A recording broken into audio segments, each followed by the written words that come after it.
चलिए ध्यान देंगे सभी बच्चे। पिछले क्लासों में आपने वायु प्रदूषण कितने प्रकार से हो सकते हैं, ये सब बहुत चीजों की चर्चा आपने देखे क्या देखे या नहीं। और आज हम मतलब हमारा वायुमंडल, हमारा पर्यावरण प्रदूषण का एक जरिया हम और देखने वाले हैं, जिसका क्या नाम है, वाटर पॉल्यूशन। वाटर पॉल्यूशन को आप क्या कहिएगा, जल प्रदूषण।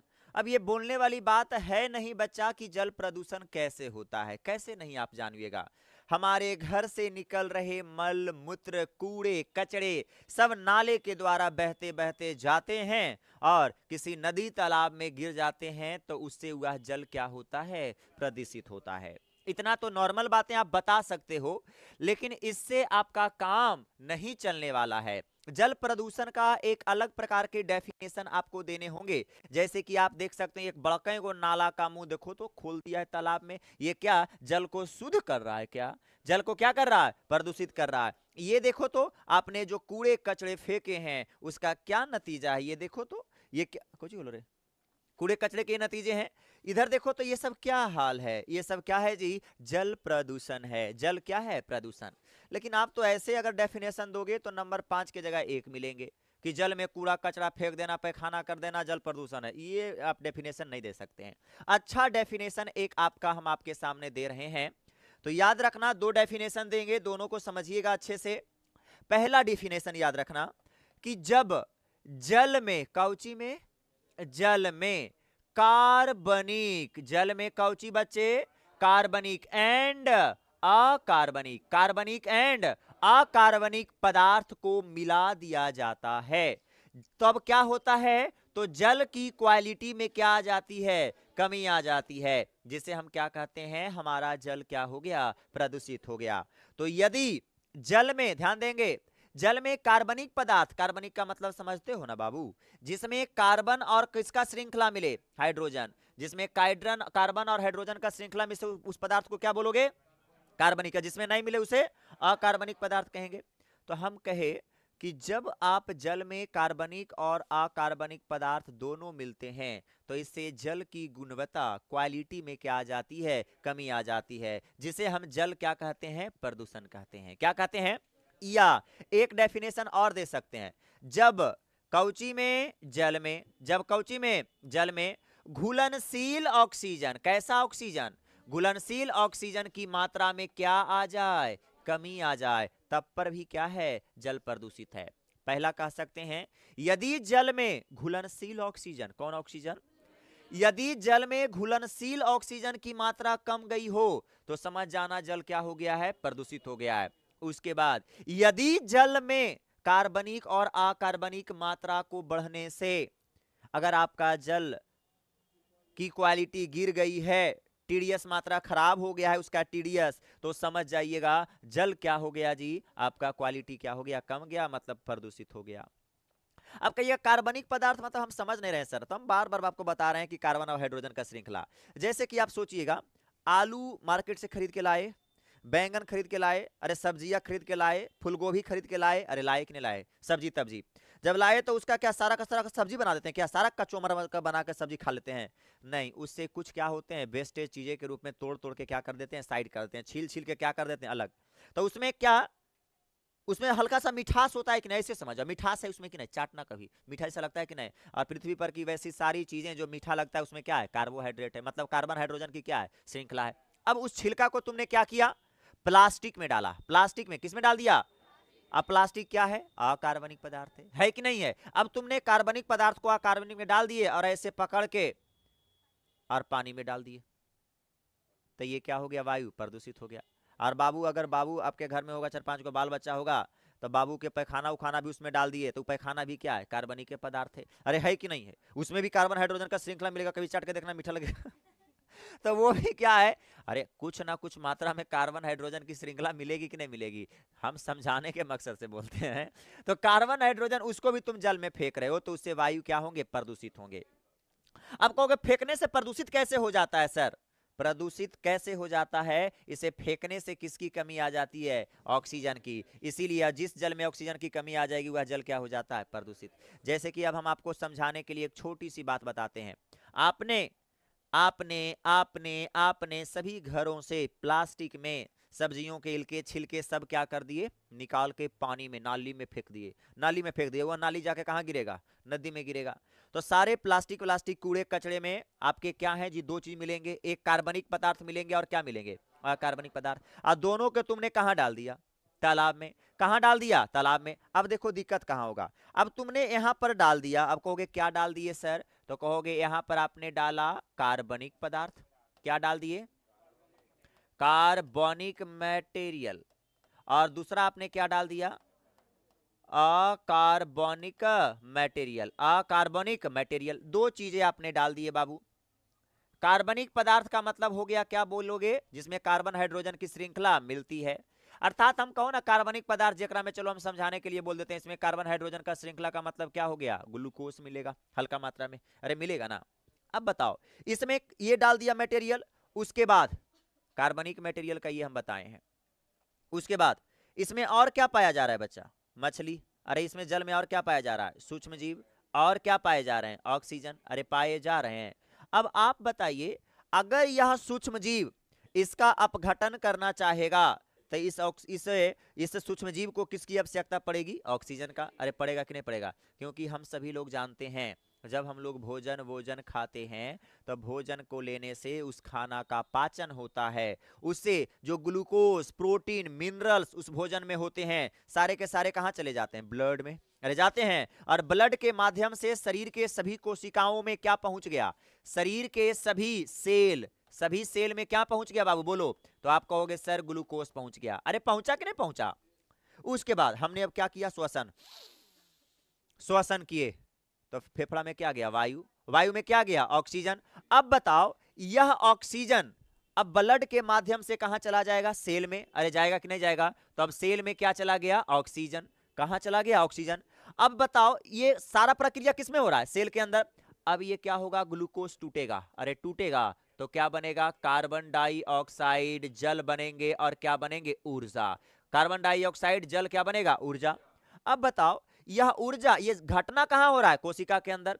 तो ये ऊर्जा कहां बन रहे हैं, कोशिका के अंदर। तो ऊर्जा स्टोर कहां होगा, कोशिका के अंदर। और ऊर्जा स्टोर कोशिका के अंदर कौन सा भाग में होगा, माइटोकॉन्ड्रिया। कहां होगा। अब बताओ, जब इसके पास, इस माइक्रोब्स के पास भरपूर मात्रा में अगर एनर्जी मिल रही है, भरपूर मात्रा में अगर एनर्जी मिल रही है बाबू, तो ये माइक्रोब्स की संख्या, सूक्ष्म जीवों की संख्या इसमें बढ़ती जाएगी कि नहीं बढ़ती जाएगी। और ऊर्जा में भरपूर मात्रा में है, तो बाल बच्चा भी तो भरपूर मात्रा में पैदा करेगा। बहुत सारे इसमें सूक्ष्म जीव क्या हो जाएंगे, तो आप कहोगे सर ये हम जो बना रहे हैं सूक्ष्म जीव है, सूक्ष्म जीव की संख्या क्या होते जाएगी, तो आप कहोगे सर बढ़ती जाएगी, बढ़ती जाएगी, बढ़ती जाएगी। सूक्ष्म जीव की संख्या क्या होते जाएगी, बढ़ती जाएगी। और जब सूक्ष्म जीव की संख्या बढ़ती जाएगी, और सूक्ष्म जीव, हर एक सूक्ष्म जीव इसे तोड़ने के लिए किसका मांग करेगा, ऑक्सीजन का।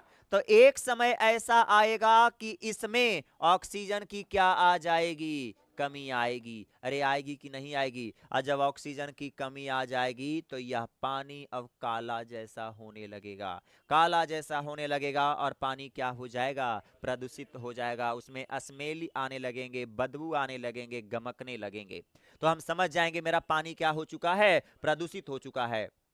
हमारा पानी क्या हो चुका है बाबू, तो आप कहेंगे सर हमारा पानी प्रदूषित हो चुका है। हम समझ जाएंगे हमारा पानी क्या हो चुका है, प्रदूषित हो चुका है। क्या बातें समझ में आई, क्या कोई दिक्कत यहां तक। अब सोचो, अब बताओ, अगर जनसंख्या दिन प्रतिदिन बढ़ गया, तो इस पानी में ऑक्सीजन मॉलिक्यूल की कमी होगी।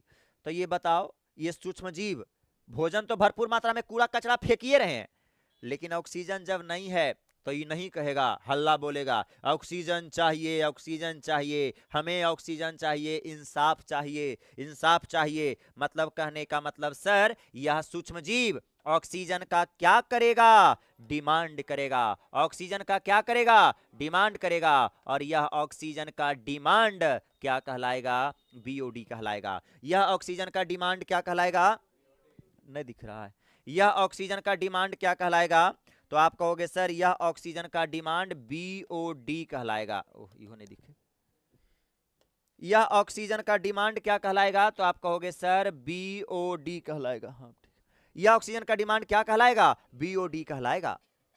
अब कहेगा बीओडी क्या है सर इसका पूरा नाम, तो इसका पूरा नाम होता है biochemical, biochemical oxygen demand, biochemical oxygen demand, biochemical oxygen demand. कहने का मतलब हुआ जो भी बायोकेमिकल कूड़ा कचरा के द्वारा आए हैं उसे तोड़ने के लिए सूक्ष्म जीव किसका डिमांड करेगा, ऑक्सीजन का डिमांड करेगा, वही क्या कहलाता है, बीओडी कहलाता है। बीओडी का मतलब बायोकेमिकल ऑक्सीजन डिमांड।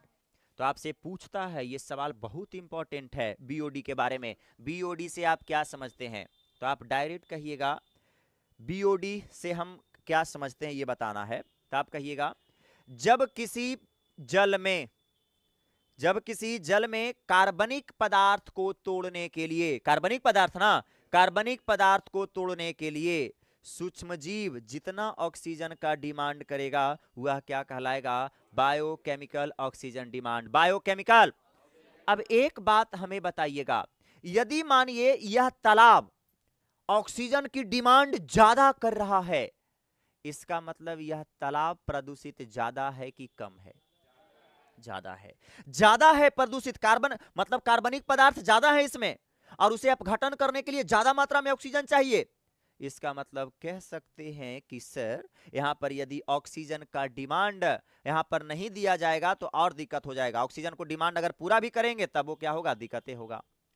तो यदि ऑक्सीजन का डिमांड ज्यादा है तो जल प्रदूषण ज्यादा है, लेकिन ऑक्सीजन का डिमांड नहीं है, ना के बराबर ऑक्सीजन डिमांड है, इसका मतलब समझ जाएंगे प्रदूषण भी क्या है जी, कम है, प्रदूषण भी क्या है, कम है। कोई दिक्कत यहां तक, तो ये हो गई आपकी बातें कंप्लीट। क्या हटा दिया जाए, कोई दिक्कत यहां तक, ये आपकी पूरी कहानी हो गया कंप्लीट, कुछ भी नहीं था ये।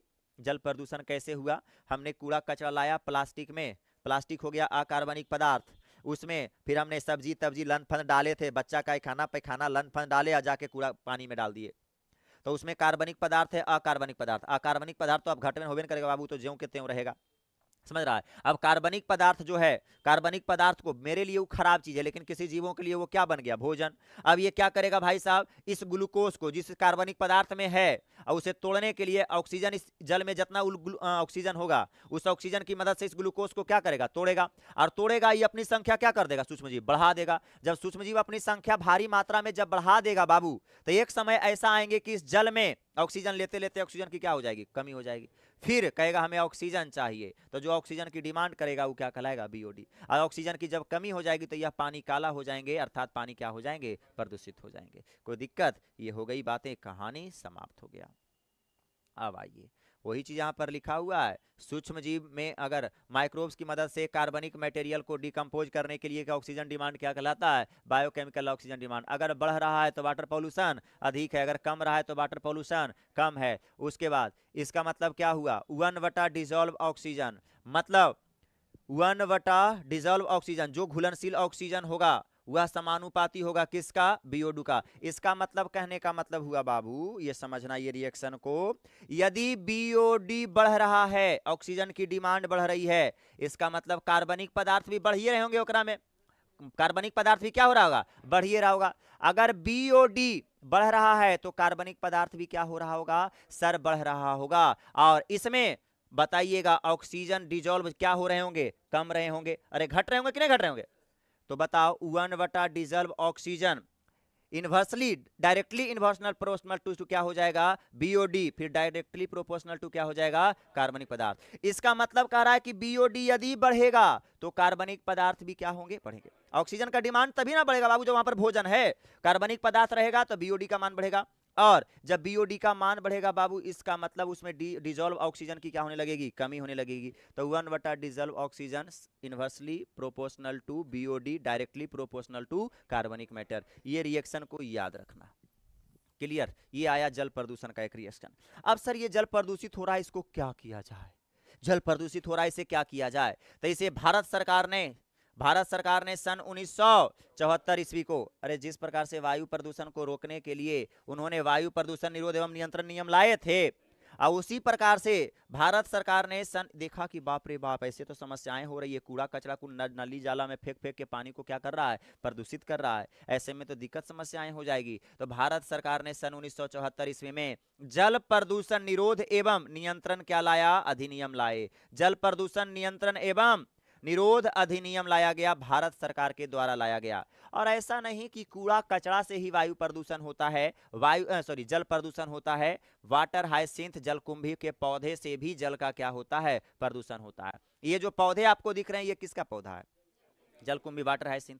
कितना बार आप लोग पढ़ चुके हैं इसके बारे में, बंगाल का आतंक है ये। देखो तो ये कितनी सुंदर लग रही है, देखे में लग रही है ना, जितनी सुंदर लग रही है इतनी सुंदर ये है नहीं, समझ रहा है। देखो तो इसका पंख देखो तो एक मोर के समान लग रहा है कि नहीं।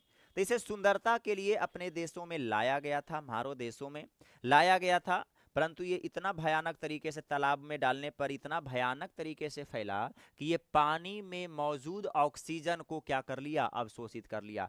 अब बताओ, पानी का ऑक्सीजन से निकाल लेना ही पानी का क्या है, प्रदूषण है। तो बताओ, ये अवशोषित कर रहा है ऑक्सीजन, तो समस्याएं, पहला आ गया पानी प्रदूषित हो गया।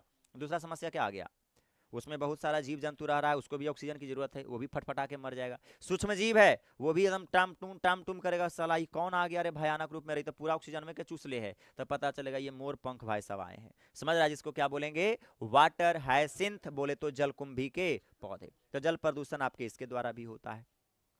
एक छोटी सी बात याद रखना बाबू, बायोलॉजिकल मैग्निफिकेशन क्या है, बायोलॉजिकल मैग्निफिकेशन क्या है, इसे समझ जाइएगा। बायोलॉजिकल मैग्निफिकेशन बोले तो जैव आवर्धन क्या है, जैव आवर्धन, इसका मतलब क्या होता है। हम एक दो शब्द आपके सामने बोलेंगे, एक बोलेंगे बायोडिग्रेडेबल, क्या बोलेंगे, बायोडिग्रेडेबल,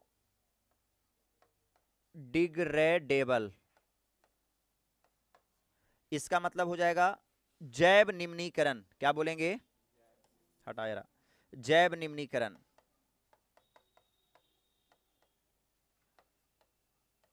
गलती हो गया ना,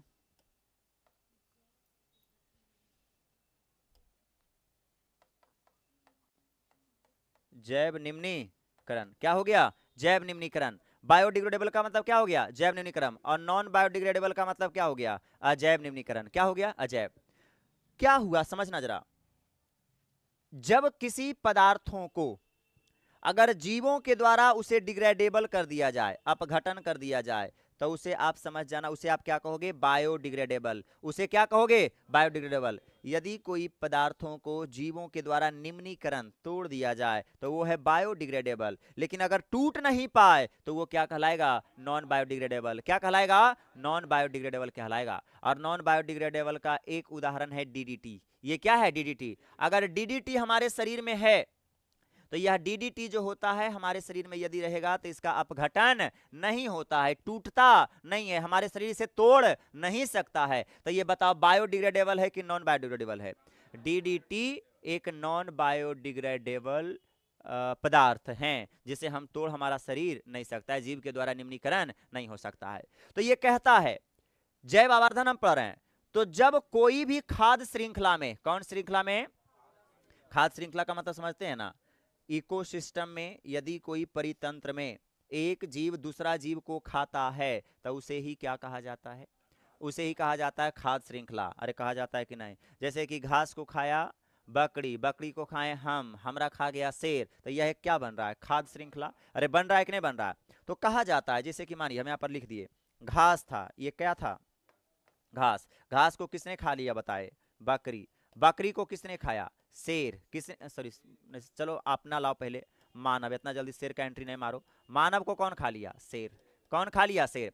अब बताओ, घास में हमारा नॉन बायोडिग्रेडेबल पदार्थ था, और उसमें से आप क्या मानोगे, डीडीटी था। क्या था जी, डीडीटी था। मानिए कि इसमें 100 ग्राम डीडीटी था। कितना ग्राम डीडीटी था, 100 ग्राम, 100 पीपीएम डीडीटी, डीडीटी को पीपीएम से नापते हैं, तो 100 पीपीएम था। क्या था, 100 पीपीएम। 100 पीपीएम क्या था बाबू, डीडीटी। तो जब इसको ये खाया, तो पता चला कि इसमें 200 हो गया। इसमें कितना हो गया, बकरी में जो था वो तो है ही है, अब इसको खाया तो इसका वाला डीडीटी इसमें आ गया, तो मतलब अब कितना हो गया, 200 पीपीएम डीडीटी। कितना पीपीएम डीडीटी। और इसको जब ये खाया तो पता चला इसमें कितना हो गया, 200 तो इसका वाला आइबे किया, और इसका भी तो इसके अंदर कुछ भी डीडीटी होगा, तो ये कितना हो गया 300 पीपीएम डीडीटी हो गया जी। उसके बाद शेर जब इसको खाया तो इसमें कितना हो गया 400 पीपीएम डीडीटी हो गया, क्योंकि इसका अपघटन हो नहीं रहा है, तो ये क्या होते जा रहेगा, मैग्नीफाइड होते ही तो जाएगा, बढ़ते ही तो जाएगा, अरे होते जाएगा कि नहीं होते जाएगा। तो इसे हम क्या कहेंगे, जैव आवर्धन कहते हैं। जैव आवर्धन बोले तो बायोलॉजिकल मैग्निफिकेशन। बायोलॉजिकल, तो आपसे कहेगा बायोलॉजिकल मैग्निफिकेशन क्या है, जैव आवर्धन क्या है, तो आप डायरेक्ट कहेंगे जब कोई खाद्य श्रृंखला में, जब कोई खाद्य श्रृंखला में अजैव निम्नीकरण पदार्थ जैसे कि डीडीटी, इसका अपघटन जीवों के द्वारा नहीं होगा, तो यह खाद्य श्रृंखला में क्या होते जाता है, बढ़ते जाता है, जिसे क्या कहते हैं जैव आवर्धन। इंग्लिश में क्या बोलोगे, बायोलॉजिकल मैग्निफिकेशन। बायोलॉजिकल मैग्निफिकेशन बोले तो क्या कहेंगे, जैव आवर्धन। क्या बोलोगे बच्चे, जैव आवर्धन। कोई दिक्कत यहां तक। जैसे कि एक उदाहरण आपके सामने ये भी लिखा हुआ है, देख सकते हैं। देखो इस पौधे में कितना डीडीटी है, 2 पीपीएम डीडीटी। इस घास के पौधे में, जलीय वाला में 2 पीपीएम डीडीटी है। इसको कौन खा लिया, छोटी मछली, कितना आ गया 5 पीपीएम। अरे क्योंकि अपघटन नहीं होता है बाबू, तो इसको ये खाएगा तो इसका वाला पूरा माल तो गेबे करेगा, और इसमें भी जो होगा वो भी रहेगा, तो ये क्या हो गया, बढ़ गया। फिर इसमें भी आ गया, फिर इससे इसमें आ गया, तो ये देखो तो ये डीडीटी की मात्रा क्या हो रही है, बढ़ रही है, तो इसे क्या कहते हैं, biological magnification. Biological magnification Hindi में क्या बोलेंगे, जैव आवर्धन। क्या बोलेंगे, जैव आवर्धन कहेंगे। चलिए अब अगला आ जाइए, सॉलिड वेस्ट। अगला क्या है, सॉलिड वेस्ट। सॉलिड वेस्ट क्या है सर, सॉलिड वेस्ट क्या है, ये क्या ही बोलना जाए, ये देखिएगा। सॉलिड वेस्ट मतलब वैसा अपशिष्ट पदार्थ जो पर्यावरण को प्रदूषित करता है और ठोस है, जैसे कि प्लास्टिक की बोतलें, सीसी की बोतलें, यहां तक धातुएं, कुछ मेटल्स भी होंगे, वो सब भी प्रदूषित करेगा कि नहीं करेगा, मेटल्स हो गया। अगर बताइए ये सब चीजों को यदि हम चाहते हैं कि पर्यावरण से खत्म कर दें, यहां पर नहीं रहे, तो यदि हम इसे जलाएंगे तो ये वायु प्रदूषित करेगा। जलाएंगे तो इससे CO2 कार्बन मोनोऑक्साइड निकलेगा, ये वायु को क्या करेगा, प्रदूषित करेगा। यदि हम इसे छोड़ देते हैं, तो छोड़ देंगे तो जब जल आएगा तो जल इसे बहा के नदियों में ले चल जाएगा, तो जल को क्या करेगा, प्रदूषित करेगा। तो इसे क्या किया जाए, तो आइए इसे क्या किया जाए। ये जो हैं आपके नॉन बायोडिग्रेडेबल हैं, नॉन बायोडिग्रेडेबल हो गया, जो जीवों के द्वारा अपघटन संभव नहीं है उसे नॉन बायोडिग्रेडेबल कहेंगे। तो ठोस वेस्ट के रूप में कौची कौची रहेगा बाबू, ग्लास रहेगा, मेटल्स रहेगा, पेपर रह गए, आपके ये कपड़े तपड़े, क्या जीवों के द्वारा अपघटन हो जाएंगे, क्या नहीं होंगे। बोटल्स हो गए, प्लास्टिक हो गए, ये सब सारे के सारे ये क्या है, नॉन बायोडिग्रेडेबल हैं, अर्थात जीवों के द्वारा अपघटन नहीं है। अर्थात जीवों के द्वारा अपघटन जिसका नहीं है वो क्या है, ठोस अपशिष्ट है। वो क्या है, सॉलिड वेस्ट है। सॉलिड वेस्ट बोले तो क्या कहेंगे, ठोस अपशिष्ट है। तो अब क्या किया जाए सर, अब क्या किया जाए, देखिएगा क्या किया जाए। अब आपके घर में सॉलिड वेस्ट निकला, इसके घर में सॉलिड वेस्ट निकला, उसके घर में सॉलिड वेस्ट निकला, सारे के सॉलिड वेस्ट अपना घर में रख ले रहिए। सवेरे सवेरे गाड़ी आता है, गाड़ी वाला आया घर से कचरा निकाल। अब जैसे ही आया आप अपना कचरा को निकालिए और उस गाड़ी में क्या कीजिए, डालिए। अब ये गाड़ियां क्या करेगी, एक कचरों का सबसे पहले उसे क्या किया जाएगा, उस कचरा को एकदम कंप्रेस किया जाएगा। जो कचरा आपके लाए जाएंगे ना, सभी जगहों से कचरा लाया जाएगा, तो भयानक रूप से फैलल रहेगा, 1 किलोमीटर में रहेगा कि नहीं रहेगा। तो सबसे पहले उसे क्या किया जाएगा, हाइड्रोलिक मशीन जानता है, हाइड्रोलिक मशीन ऐसे करके अगर दाब देता हूँ ना, ऐसे करके, तो ऐसे करके पेस्ट वाली ऐसे करके हमें सट दी, समझ रहे नहीं। अब वो हाइड्रोलिक वाली ने क्या किया, सब एगो मशीन में डाल दिया गया, करके उसे क्या कर दिया, कसके दाब दिया गया, पापड़ी बना दिया गया उसको, समझ रहा है बात को। अब ट्रक उसको लोड किया, लोड करने के बाद ये माल मसाला को ले गया शहर से बाहर, और शहर के बाहर पृथ्वी में एक गड्ढा खोदा, और गड्ढा खोदने के बाद जिसे कंप्रेस किया गया, उस माल मसाला को इसमें क्या कर दिया गया, डाल दिया गया। और जब डाल दिया गया तो ये डालते डालते डालते डालते एक पहाड़ सा भी बन सकता है। अरे बनेगा, एक समय भरेगा तो ये पहाड़े ना बन जाएगा, पहाड़ सा बन जाएगा। तो पहाड़ सा बन जाता है तो ये कोई बड़ी बात नहीं है। अब दिक्कत क्या होगा, ऐसा देखा गया कि इससे ये जब पहाड़ जब बन जाते हैं ना, तो इससे कुछ खतरनाक खतरनाक खतरनाक खतरनाक पॉइजनस केमिकल रिलीज होते रहता है। वो जो सॉलिड वेस्टवा का जो पहाड़ बन गया, वहां से केमिकल कार कार निकलते रहता है, पॉइजनस केमिकल रिलीज होते हैं, जो अगर जीव जंतु यहाँ पर आएगा, हल्का सा जीव जंतु को थोड़ी पता है, लो लिया आएगा प्लास्टिक को, उसका जहरीला पदार्थ उसके अंदर जाएगा तो जैव विविधता क्या हो जाएगा, खत्म होगा। अरे होगा कि नहीं होगा, पक्षियां मर जाएगी, ऐसी तो पक्षियां दिन पर दिन खतरे में जा रही है, दिक्कत होगा। अब क्या होगा, यहां तक यही नहीं, अब बताओ वो पर्यावरण में ना हो रहा है तो वो वायु को भी क्या करेगा, प्रदूषित करेगा। अब वो मिट्टी में वो सब चीजें जा रहा है पॉइजनस केमिकल, तो वो मिट्टी को भी क्या करेगा, पॉल्यूशन करेगा। तो कहिएगा सर ये तो हो गलो खतरा वाला चीज है, हमरा लगलो बढ़िया कोई तो और गलल हो गलो। समझ रहा है बात को। फिर तो हम जिस चीज के लिए बचे कि वायु पॉल्यूशन ना हो, मिट्टी पॉल्यूशन ना हो, जल प्रदूषण ना हो, फिर अंतिम में हो गया सर तो क्या फायदा है, फायदा है।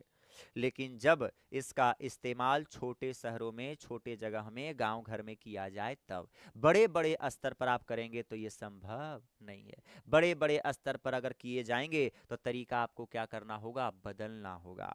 यही सॉलिड वेस्ट को तरीका आपको क्या करना होगा, बदलना होगा।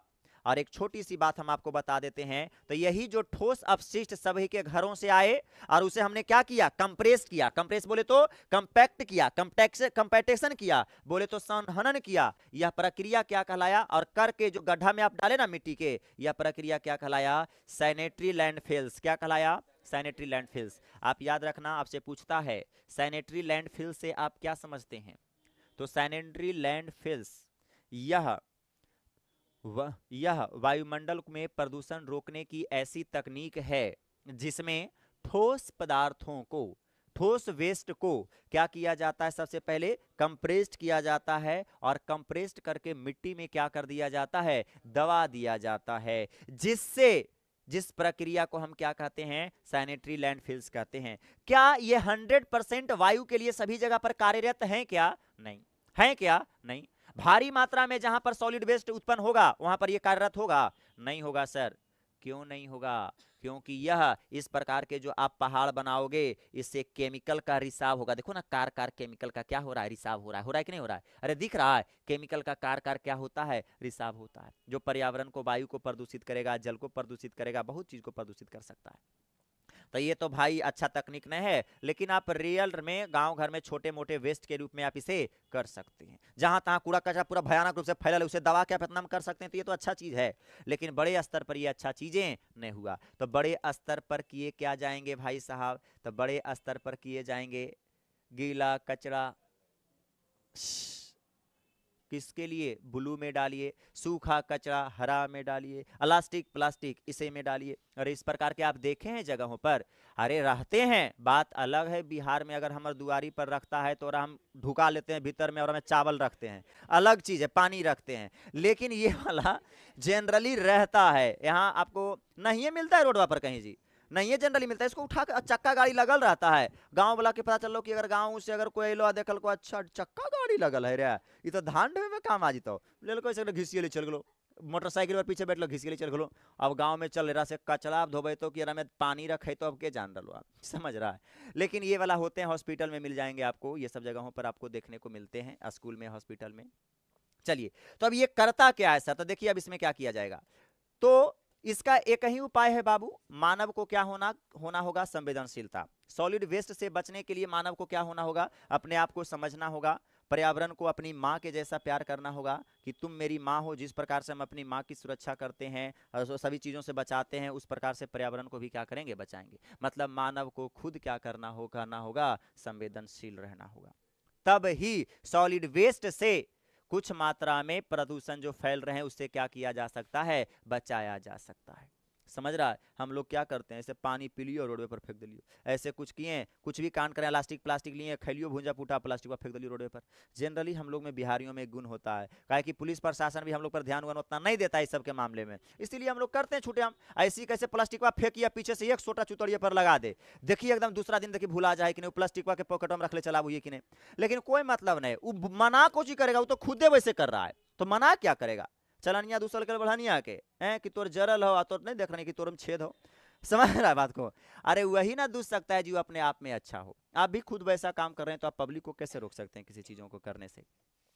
अब क्या होगा, तो मानव को इसके लिए किसी पुलिस का, किसी प्रशासन का, किसी एक व्यक्ति का ये चीज पर्यावरण नहीं है, हर एक व्यक्ति का ये चीज है। इसीलिए हर एक व्यक्ति को क्या होना होगा, संवेदनशील होना होगा। क्या करेगा, किया जाएगा भाभी संवेदनशील में, क्या करेंगे हम, तो इसमें आपको करना होगा, जैव निम्नीकरण अयोग, या चलो हटाओ ये निम्नी योग योग जो रला लिख दिए है ना, ये बेकार लिख दिए हैं, हटाओ इसको, योग योग। चल तो ये क्या हो जाएगा, आगे क्या लग जाएगा, आ लग जाएगा, ऐसे अयोग था तो ठीक था।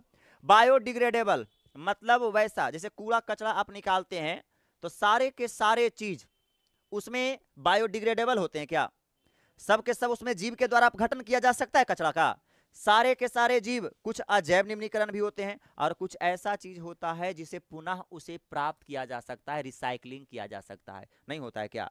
जैसे कि मतलब आप कूड़ा कचरा में आप क्या करें, जब आपके घर में कूड़ा कचरा हो तो सबसे पहले जैव निम्नीकरण जिसका अपघटन जीवों के द्वारा हो जाए, जैसे कि छिलका तिलका क्रम बक्रम जो होता है वो सब भोजन तोजन वाली सारी चीजों को आप एक डब्बा में रखें तो एक बायोडिग्रेडेबल टैंक बना, अरे बना कि नहीं बना। उसके बाद रिसाइकलिंग टैंक बनाइए, मतलब वैसे चीजों को रखिए जिसको पुनः क्या किया जा सकता है, प्राप्त किया जा सकता है। जैसे कांच को उसमें डाल दीजिए, प्लास्टिक की बोतलें डाल दीजिए, प्लास्टिक सभी को रिसाइकल किया जा सकता है जी, आप उसको क्या कर दीजिए दूसरा में डाल दीजिए। और एक जिसका अपघटन संभव है ये नहीं, ना तो जीव के द्वारा अपघटन होगा और ना ही वो उसको रिसाइकलिंग किया जा सकता है, जैसे कि डीडीटी जी। तो बताओ इसको क्या करेंगे भाई साहब, इसका इस्तेमाल हम क्या करेंगे, कम करेंगे, इसका इस्तेमाल क्या करेंगे, कम करेंगे। जिसका अपघटन ना हो इसका इस्तेमाल क्या करेंगे, हो ही नहीं रहा है तो उसका क्या करेंगे, कम करेंगे। लेकिन कौन कम करेगा, यहाँ पर प्रवचन दे वाला सब है, रियल में हम भी प्रवचन खाली दे रहे हैं, लेकिन ये सब हम समझते नहीं है, करते रहते हैं। तो देखिएगा यहाँ पर क्या किया जा रहा है, हकीकत बातें यही है।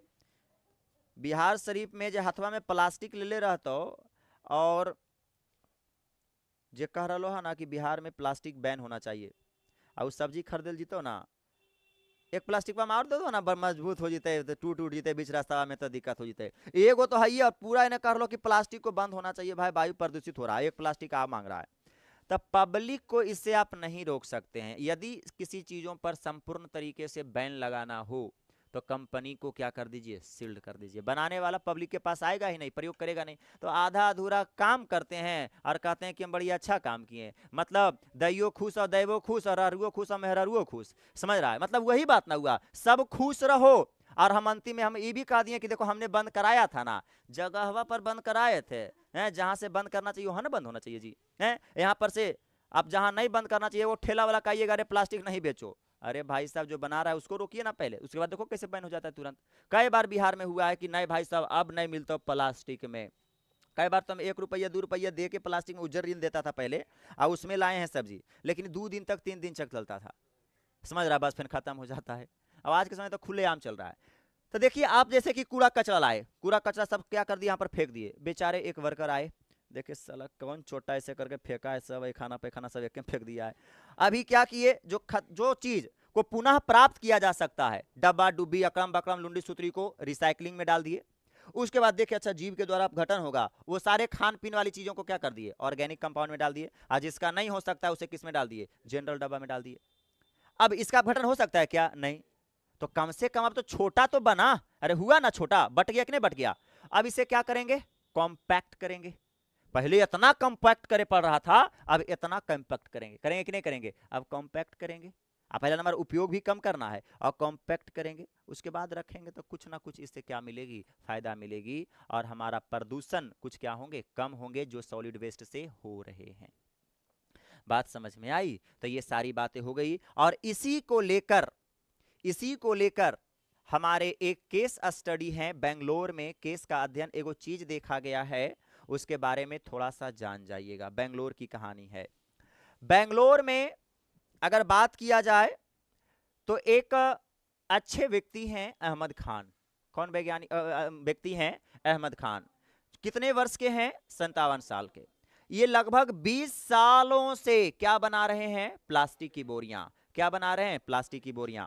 लेकिन पिछले कुछ सालों में क्या जिनने पर्यावरण के बारे में क्या सोचे कि पिछले ये 8 सालों से ये प्लास्टिक की बोरियां तो हल्का फल्का बनाते ही हैं, लेकिन अब यह क्या करने लगे, जो प्लास्टिक, जो खराब खराब प्लास्टिक मिलता था ना, उसका बोरी बनाते थे तो अच्छा काम था, लेकिन अब इन्होंने क्या करने लगे, प्लास्टिक का उपयोग कौची बनाने में करने लगे, पाउडर। ये पाउडर एकदम प्लास्टिक को पीस पीस कर क्या बना दिए, पाउडर बना दिए। पाउडर बना दिए, और उस पाउडर को क्या कहा गया, पॉलीब्लेंड। क्या कहा गया, पॉलीब्लेंड। क्या कहा गया, पॉलीब्लेंड। अब क्या किए, जब इन्होंने पॉलीब्लेंड बना दिए तो पॉली ब्लेंड बनाने के बाद यह एक RB engineering college, RB engineering college जो क्या बनाता है, बिटुमेन। क्या बनाता है, बिटुमेन, डांबर बनाता है जी। रोड वोड बनाने में इसका उपयोग किया जाता है। बिटुमेन बनाता है, कौन बनाता है, आरबी इंजीनियरिंग कॉलेज। इसके साथ ये मिल गए, कौन, अहमद खान। अहमद खान की जो कंपनी थी इसका क्या नाम था, बेंगलोर कॉर्पोरेशन सिटी। क्या नाम था, बेंगलोर कॉर्पोरेशन सिटी। ये क्या बना रहे हैं, पॉली ब्लेंड। क्या बना रहे हैं, पॉली ब्लेंड। इन्होंने कहा, इसको कहा, किसको कहा, अहमद खान ने किसको कहा, आरबी इंजीनियरिंग कॉलेज को कहा कि भाई साहब जो आप बिटुमेन बनाते हैं ना, जो डांबर बनाते हैं, उसके साथ मेरा वाला पॉली ब्लेंडवा मिला दीजिए ना। कौन मिला दीजिए, ये पॉली ब्लेंडवा मिला दीजिए ना हल्का सा, उसके बाद रोडवा बनाइए ना, रोडवा टिकाऊ हो जाएगा। तो बोले भाई ऐसा बात है ना, कहते हुए इनकी बातों को माना गया और इनका पॉली ब्लेंड को अपने डांबर के साथ क्या किया गया, मिक्स किया गया। अब मिक्स करके जब रोड बनाया गया तो पिछले जो रोड केवल डांबर से बन रहे थे उससे 3 गुना, कितना गुना, 3 गुना रोड टिकाऊ बन गया।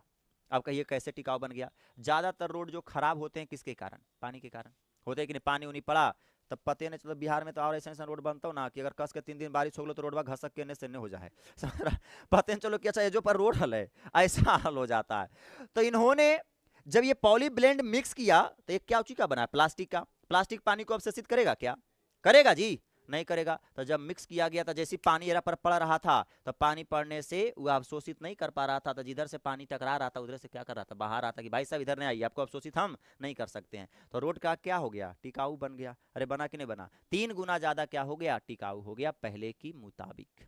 बातें समझ में आई, तो ये हो गया। तो ये बताओ कितना अच्छा काम किए। अब इन्होंने ऐसा ही नहीं भाई साहब, इन्होंने अब लगा कि बाप रे बाप इतना अच्छा काम कर दिया, जो सॉलिड बेस जिससे पॉल्यूशन फैल रहा था उससे हम, अब कितना भारत में अभी रोड बनना बाकी है, अभी दुनिया भर रोड बनना बाकी है। अब इन्होंने जब काम करना, पाउडर ये बोले तो पॉली ब्लेंड बनाना जब स्टार्ट किए तो इनको सॉलिड वेस्ट के रूप में प्लास्टिक की कमी पड़ गई। जो जिस समय एक पॉल्यूशन फैल रहा था अब इसकी कमी पड़ गई और इसने लोगों को कहने लगे कि ए भाई साहब आप जो प्लास्टिक जो बेचते हैं 40 रुपया पर केजी, जो प्लास्टिक आप बेच रहे हैं, आइए सारे कूड़ा कचरा प्लास्टिक मेरे पास, लोहा टीना जूता चप्पल लेके हम आपको 6 रुपया पर केजी क्या देंगे, प्लास्टिक देंगे। अगला आदमी का भी रोजगार बन गया, 6 रुपया प्लास्टिक देंगे, तब वो प्लास्टिक की कमी हो गई। अब ये सारा प्लास्टिक ला ला के इनको अहमद खान को बेच रहा है और बेचने के बाद इन्होंने एकदम पॉली ब्लेंड बना रहे हैं। और पॉली ब्लेंड बना बनाकर सन 2002 ईस्वी की बात है, इन्होंने 40 किलोमीटर लंबा रोड का क्या किया था, निर्माण किया था। और जो पहले से 3 गुना क्या मजबूत रहता था। समझ रहा है। तो बताओ अहमद खान की कहानी आपको कैसी लगी, अच्छी लगी। आप भी ऐसा काम कीजिए, तो अगर अच्छी लगी तो ये सब लोहा टीना जाइए ढूंढिए, कूड़ा कचरा होगा वो सब उठाइए पुठाइए और ले जाइए, कीजिएगा ना। अब ना हो गलो, अब हो गलो, एगो लो पीछे में एगो बोरी ऐसे टांगो, जने जने मिले, जने जने डिब्बा डुब्बी मिले सब उठाई ले जाओ और जाके 6 रुपया किलो बेचो, और नहीं तो फिर अपने पीसो। समझ रहा है, अपने पीसो, उसे करोगी ना। हाँ तो ये सब काम करना। हाँ फैक्ट्री तो तू ज्यादा बोल देना, फैक्ट्री का बात कर देना तो मतलब नहीं, फैक्ट्री बिहार के लोग नहीं लगा सकता है, मतलब तुमको करे के मन है, तुम ऐसे बोल दो ना कि नहीं करे के मन है, फैक्ट्री लगाएंगे क्या बोल दी। तो इससे आपको पता चल गया कि सर ये एक अच्छा केस स्टडी था। केस स्टडी का मतलब होता है हमने कहीं गया और वहां पर कुछ अच्छी चीजों का पता लग जाता है तो उसे कहते हैं केस स्टडी। तो ये बेंगलोर का केस स्टडी कैसा है, अच्छा है। बेंगलोर का केस स्टडी बताओ ये किन पर आधारित है, कितना वर्ष के हैं, 20 साल से लगातार क्या बना रहे थे, परंतु इनको कुछ लगा कि समाज का सेवा किया जाए तो इन्होंने क्या बनाने लगे, पाउडर, जिसे पाउडर को क्या बोला गया, प्लास्टिक से बनाए पॉली ब्लेंड, क्या बनाए, जो वाटर को अवशोषित नहीं करता है। तभी इन्होंने क्या किया, आरबी इंजीनियरिंग कॉलेज के साथ मिल गया, अभी क्रिया कर लिया ऐसे नहीं करना, आरबी इंजीनियरिंग कॉलेज के साथ मिल गए, जो क्या बनाता था, बिटुमेन, रोड बनाने में यूज होता है। तो इन्होंने कहा बेंगलोर कॉर्पोरेशन सिटी वही अहमद खान ने कहे कि हमारे वाला मलवा पॉली ब्लेंडवा को मिला के जरा रोडवा बनाइए ना। तो मिला के जब बनाए तो वह रोड पहले से 3 गुना क्षमता क्या हो गया, बढ़ गया, मतलब जल विकर्षण क्षमता क्या हो गया, 3 गुना बढ़ गया। उसके बाद सन 2002 ईस्वी में अहमद खान ने 40 किलोमीटर लंबा का क्या किए, रोड का निर्माण किए। और ऐसा एनसीईआरटी में साफ भाषा में लिखा हुआ है, आप देखिएगा कि 40 पैसा जो पर केजी प्लास्टिक दे रहा था लोगों को, अब यह देने लगे उसको कितना, 6 रुपया पर केजी। ये तो 2002 की बात है बाबू साहब, अब तो 2024 है, ये तो बहुत बड़ा बड़ा काम कर दिए होंगे। एनसीईआरटी एक ज्यादा अपडेट नहीं है, अब अपडेट नहीं है तो हम काहे अपडेट हो जाए, समझ रहा है। तो ये आपकी कहानियां यहाँ तक क्या हो गया, कंप्लीट। अब अगला क्या देखना है, एग्रोकेमिकल एंड इट्स इफेक्ट, कृषि में रसायन का जो प्रयोग करते हैं उससे क्या प्रभाव पड़ता है, इसे हम पढ़ेंगे कल की क्लास में। और कल आपका सिलेबस का और मेरा लेक्चर का आखिरी दिन होगा। ठीक है, चलिए।